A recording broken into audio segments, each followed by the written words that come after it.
probably just email it down. Okay, so the goal of today's assignment is that you're working on the free response question for Cesar Chavez.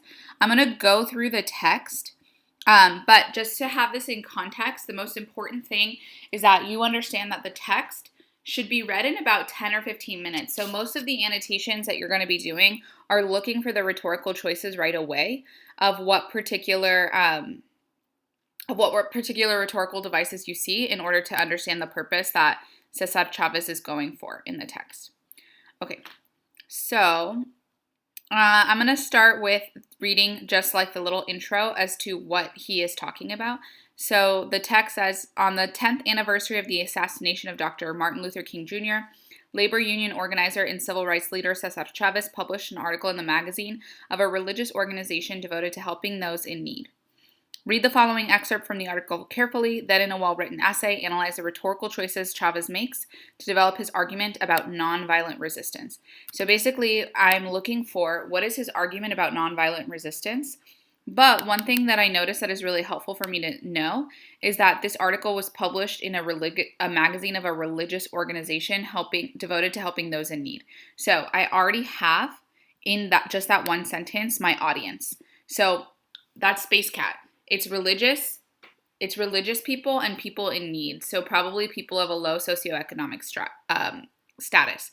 So I already know that. So I'm going to read the first opening paragraph. Dr. King's entire life was an example of power that nonviolence brings to bear in the real world. It is an example that inspired much of the philosophy and strategy of the farm workers movement, which this observance of Dr. King's death gives us the best possible opportunity to recall the principles in which our struggle has grown and matured. There's already things that are happening in that first paragraph that are going to give us some rhetorical devices that Chavez is going to continue to use the entire time. So first is that he is talking about Dr. King. Obviously, this is like an ode to Dr. King, or he's like admiring Dr. King, but he is talking about the effectiveness as nonviolent. So he's immediately setting up his credibility, right? Just like Dr. King was an example of nonviolence and the power of nonviolence, so is this the strategy of the farm workers movement. So in this first paragraph, he not only does that, but he also uses the words us and our struggle. So he's using first person point of view to kind of put us all together in that same struggle with him. So it's not just that Dr. King cared about nonviolence. It's that now Chavez is setting up his credibility or his ethos by explaining that his movement aligns with Dr. King, and he's also setting up credibility with the audience because he's not just saying that it's the struggle of Dr. King and Cesar Chavez. He's saying it's a struggle of everyone that's reading this, our struggle. So that's a rhetorical choice right there. First person, using the words us, we, and our is going to be a theme or a recurring thing that he uses in here. So that could be something that you could jot as a rhetorical device. Right, and so I wrote in my annotation, our struggle, civil rights is an issue not that just encompasses African Americans, but also immigrants and farm workers. It appeals to both religious audiences and low socioeconomic audiences. And again, now we start with the second paragraph, the same thing he's going to do, which is starting with our, so that first person and equating himself to the audience.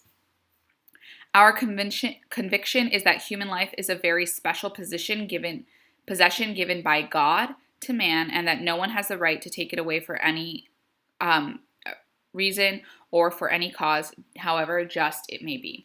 Again, he is using the word our, but here we have specific religious diction. He says given by God, so he is kind of talking about how these rights that he's fighting for in the migrant movement, just like in civil rights, these are rights given by God. So they should not be interfered, no matter how just it may be.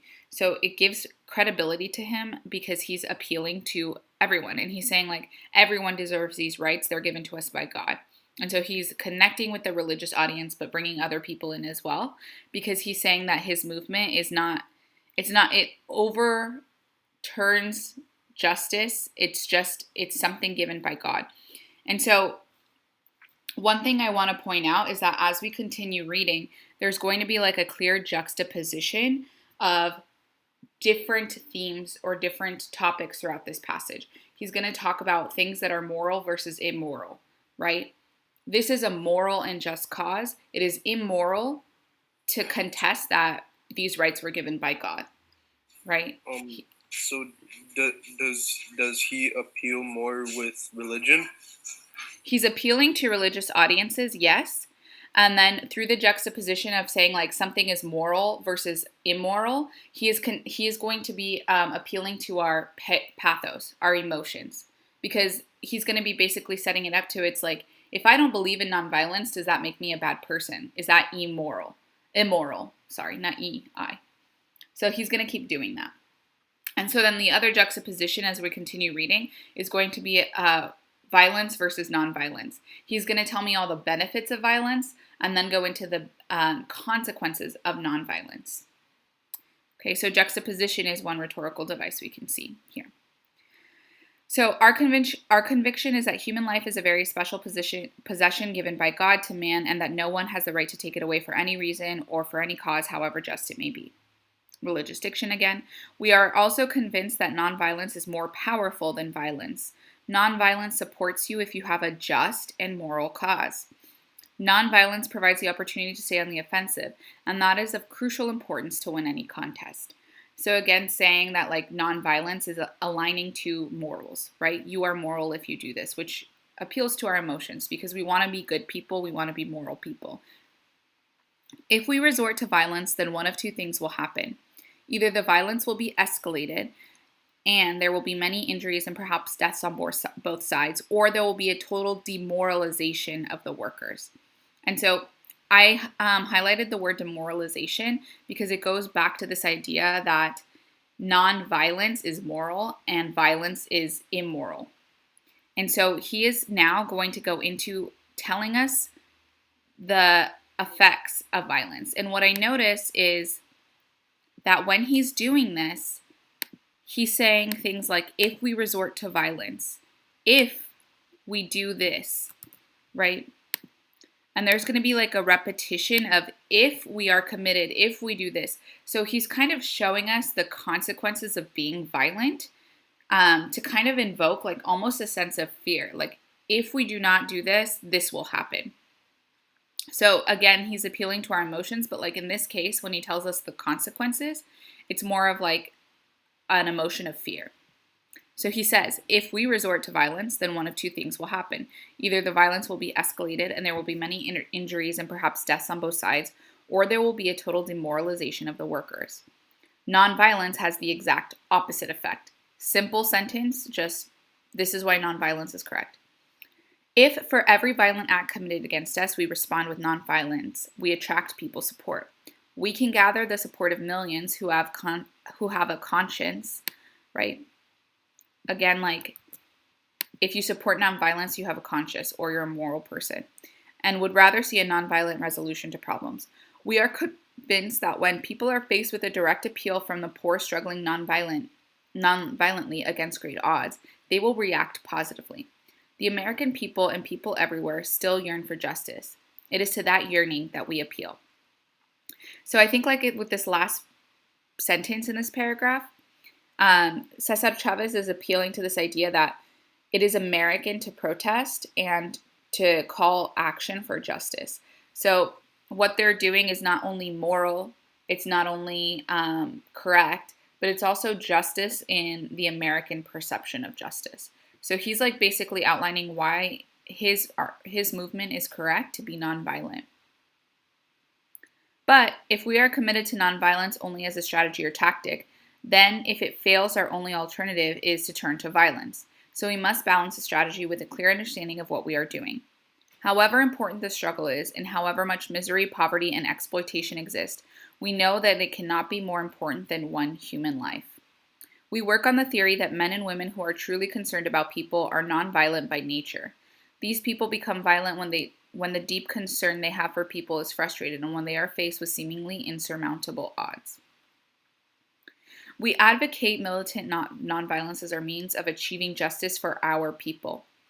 So again, I would just highlight like when you're seeing things like We advocate militant nonviolence as our means for achieving justice for our people. When Chavez is using that rhetoric of like our people, we do this, he is again aligning himself with the audience and putting himself in the shoes of the people who are reading. And so that gives him credibility with his audience. But we are not blind to the feelings of frustration, impatience, and anger which seethe inside every farm worker. The burdens of generations of poverty and powerlessness lie heavy in the fields of America. Just highlighted this because it's a really good example of imagery.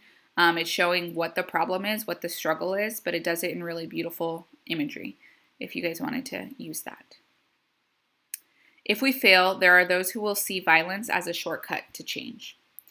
It is precisely to overcome these frustrations that we have involved masses of people in their own struggle throughout the movement.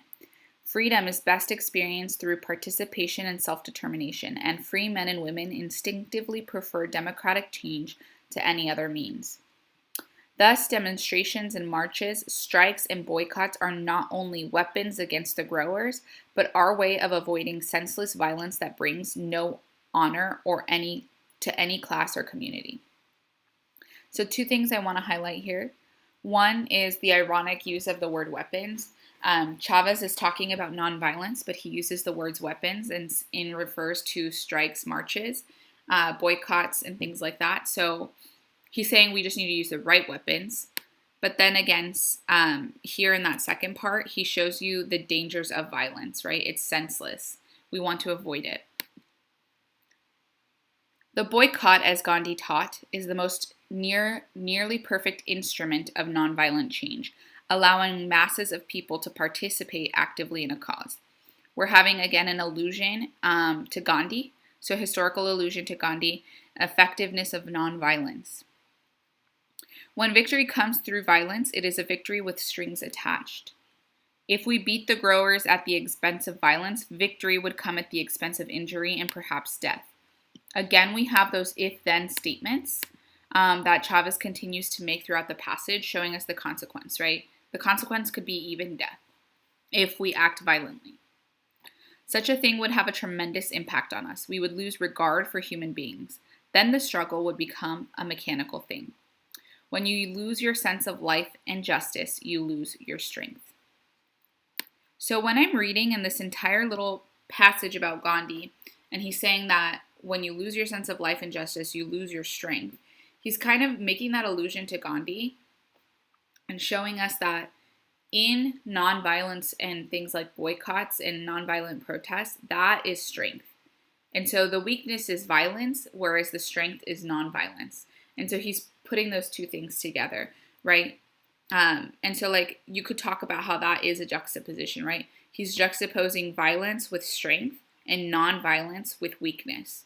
And he does that throughout the passage. This is not the only example. The greater the oppression, the more leverage nonviolence holds. Violence does not work in the long run, and if it is temporarily successful, it replaces one violent form of power with another just as violent. People suffer from violence. Again, you will see the if-then statements that he's making. If it is this, people will suffer. Question? Could it also be credibility to Gandhi? Yeah, exactly. That's correct, Gavin. He is talking about Gandhi, and that builds up his own credibility. He's like, these are all the people that I model my protests and my movement after, and they are people who are credible. Good point. Examine history. Who gets killed in the case of violent revolution? The poor, the workers. The people of the land are the ones who give their bodies and don't really gain that much for it. We believe it to be too big a price to pay for not getting anything. Those who espouse violence exploit people. To call men to arms with many promises, to ask them to give up their lives for a cause and then not produce for them afterwards is the most vicious type of oppression. We know that it's likely that we are not going to do anything else for the rest of our lives except build our union. For us, there is nowhere else to go. Although we would like to see victory come soon, we are willing to wait. In this sense, time is our ally. We learned many years ago that the rich may have money, but the poor have time. And so, like, that last line, I really like it because he's juxtaposing the idea of, like, the rich and poor, and, like, the rich having money and the poor having time, which kind of gives this idea that, like, the nonviolent movement that Cesar Chavez is championing, its persistence is also one of the strengths of the movement. I highlighted up here examine history because it doesn't give us a specific example from history, which then like kind of connects to the audience and makes them think of all the examples of when violence has turned into more violence, right? Who gets killed in the case of a violent revolution. We don't really have to name a specific one because everyone is going to have something that resonates with that. Whether you're an immigrant that has come from a country that's had a violent revolution, like my family coming here and working from El Salvador, or if you are close and know U.S. history, they had a violent revolution. There are so many that it kind of makes his own point for him. If you just tell someone to stop, examine history, that person can come up with multiple examples instead of just focusing on one example. So that makes it more effective too because people can make their own connections to what he's saying. Does anybody have any questions so far on the text? Okay, so as we're looking at this text, what do you think Chavez's purpose was in writing? What does he want out of this? What is his goal? He wants to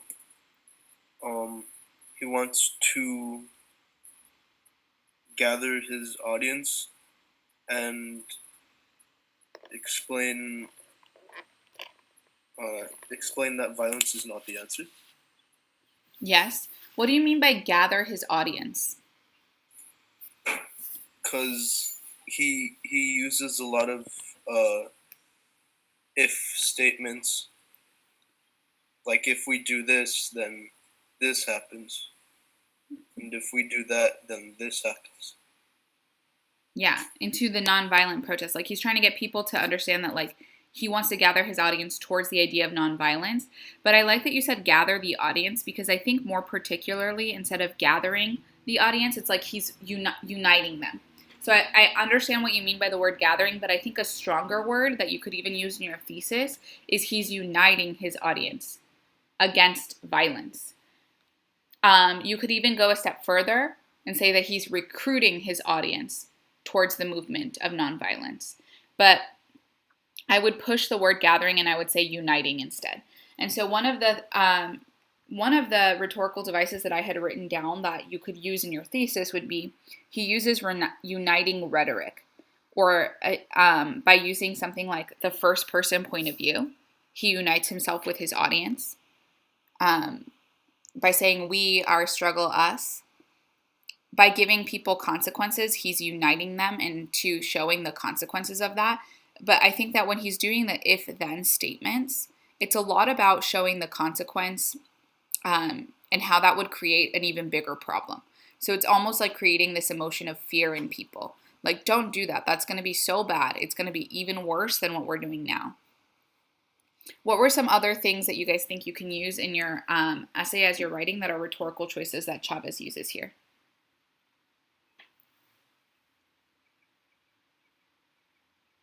He uses logic and reason.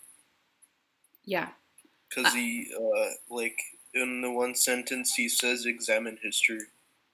Yeah, he uses examine. Yeah, I agree with that, Gavin. He uses a lot of reasoning, right? And so a lot of his examples as well, he's trying to use logic. And I can also make that case, and I wrote it up here. Let me see where I have it. I wrote it up here where he's talking about when you lose your sense of life and justice, you lose your strength. He's using logic and morals to kind of make his point. And so, like, it's like, if you're a reasonable person, you will understand that if we do this, it's going to be bad. So those if-then statements then create, like, this deductive reasoning throughout the passage where Chavez is saying, like, I know I'm right because these are the possible consequences. And that's just logical. We want to make sure that this doesn't repeat. And so, like, when he says examine history, he's pushing on people's logic, like, when has violence ever created a solution that doesn't create more violence? And so by asking us to think about it as his audience, it continues to push that it's not reasonable to win an argument with violence or win a cause with violence. Miss, for the audience part, like for the when we're doing Space Cat, would it be like for people that have been like have experienced some type of violence? Like, would it be targeting those people as the audience? No, because I don't think that this is targeting necessarily people who have experienced violence themselves. It's more of targeting people who are able to are able to like push this movement forward with nonviolence. So I guess your question, like, the answer would be yes, technically. Like, I guess people who have experienced violence could be a part of this. But I'm going to go now into the Space Cat annotations. And for audience, I would say, based off of the magazine that it's published, it's religious groups, probably Christians, and people of low socioeconomic class. Thinking of the migrant farm movement. So he's talking to those people specifically. And so when I think about what Gavin said, where he's saying like the purpose is to like gather people, I think that that's correct. I think, but instead of using the word gather, I think I'm going to use the word unite because it's a stronger word. So unite. So his goal is to unite people to the cause of nonviolent protests / movements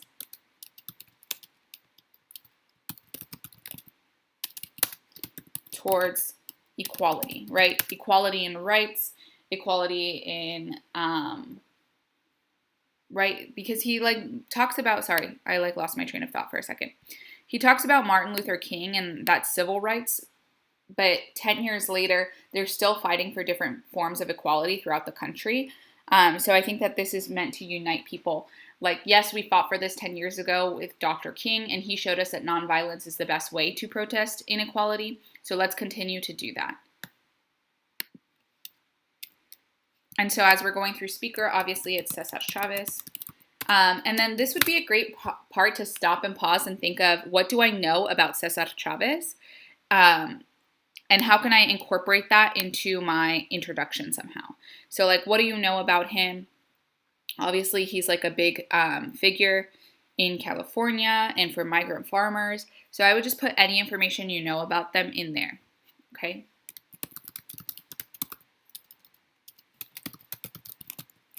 Okay, context, 10 years after MLK's death, wrote in a magazine. That's like just in our introduction. And the exigence or the spark of writing is, obviously there's a problem. What's the problem?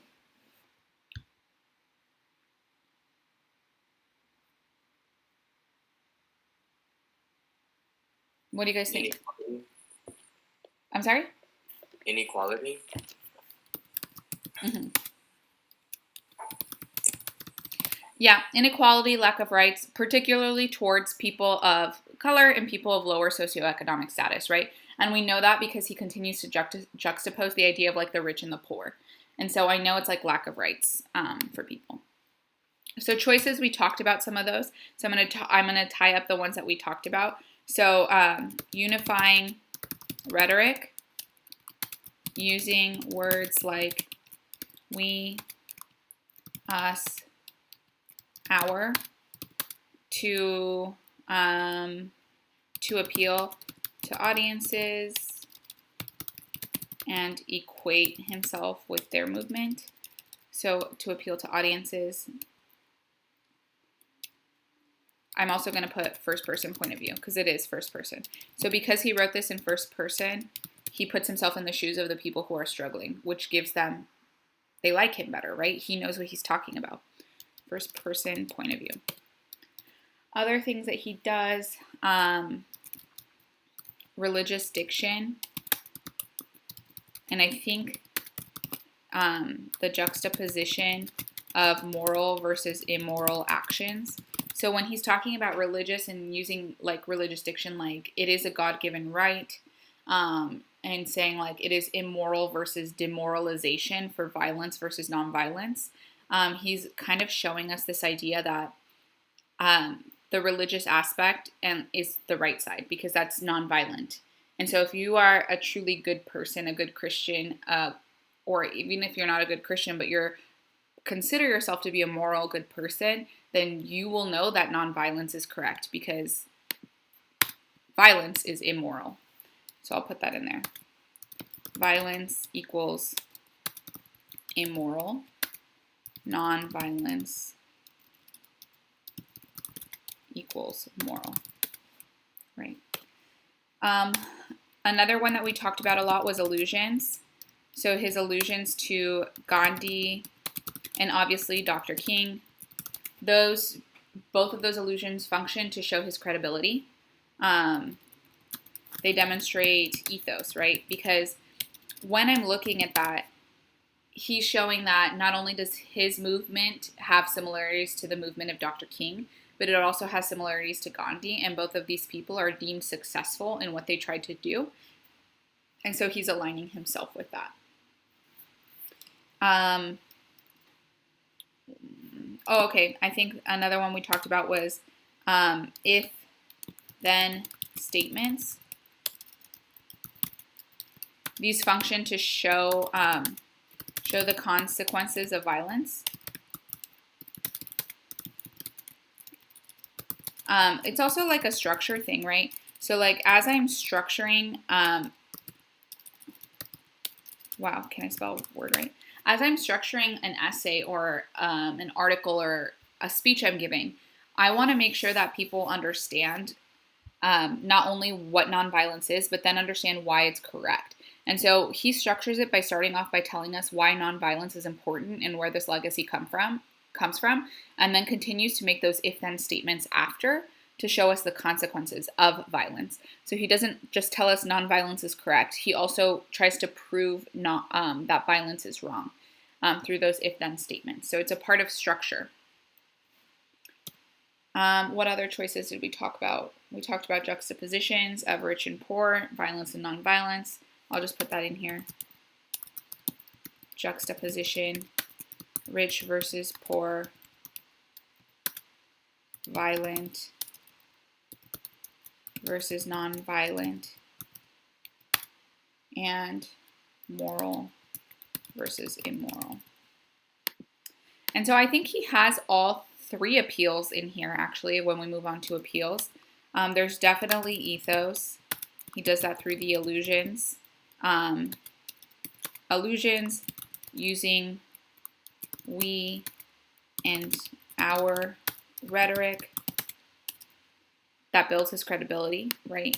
He's using ethos there. Pathos, emotions. What emotions do you think that he's appealing to?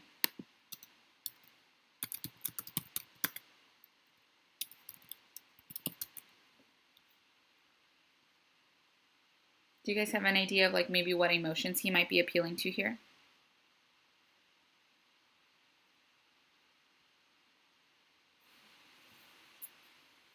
Morality, like what people believe in is right and wrong. Mm-hmm.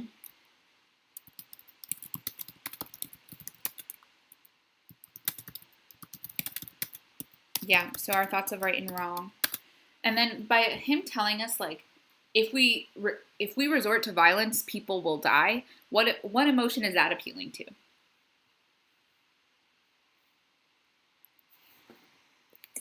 Fear. Yeah, it's our sense of fear. So he's appealing to like us thinking about like, wow, this is a very just movement.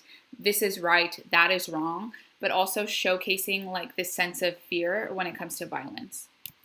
Invoking a sense of fear when talking about violence. Okay. And logos, I'm going to just round that one up because he uses the like deductive reasoning in those if-then statements to appeal to our logic, right? examine history. When has this ever logically worked out for anyone? Think about it that way. And then our tone, which is like, what is his attitude towards this passage? What do you think is a good word for tone to use here?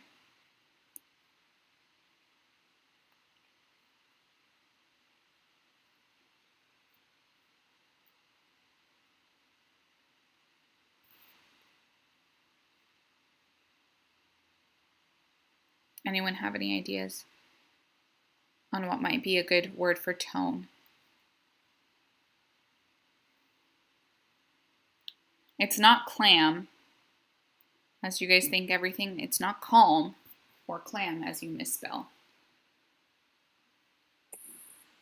He's very serious. I think there is a serious tone to it, definitely.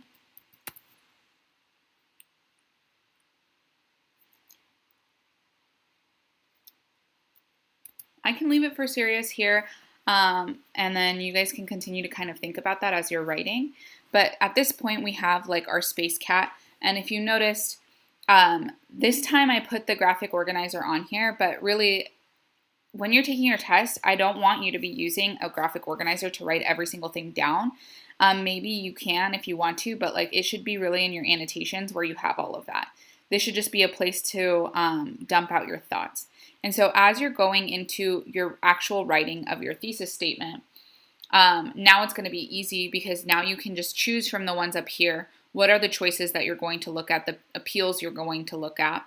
And then how does that reveal his purpose? And we already talked about what that is, right? His purpose is to unite people to the cause of nonviolent protests or movements towards equality. So basically now your thesis is going to sound like, in Cesar Chavez's article, he uses, and then you can say illusion,